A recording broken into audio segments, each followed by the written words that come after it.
are in Burlington. We're at a location that was a prime spot for doing some exterior excavation, waterproofing.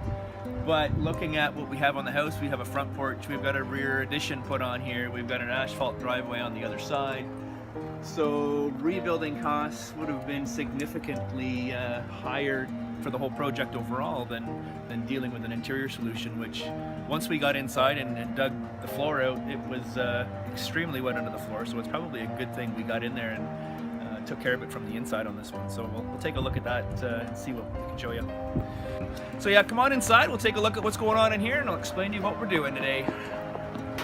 Looking at the interior system, this is a little bit of a hybrid, basically because we want this wall to be able to breathe when it's finished. Some people will take this membrane, run it right up to the ceiling and lock all the moisture inside.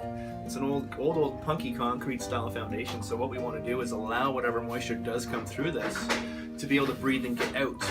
Reason being, there is no weeping tile on the outside of this foundation, so it's always going to be absorbing moisture. And like we explained earlier, we didn't have enough money in the budget to be doing an external job on this one due to the porches and all the rebuilding that would have needed to be done down the road. So this type of system we like to use on stone foundations as well, because we need them to breathe, need them to dry out, and if you lock the moisture, and what you're going to do is eventually just allow that foundation to deteriorate.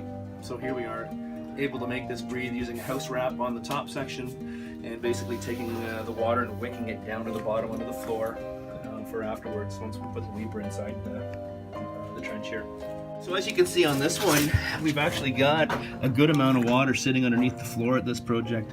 So looking at the decision that was made to go with the interior, this one is actually going to be a good one that that should be done on the inside, just because of the amount of water that's under this floor.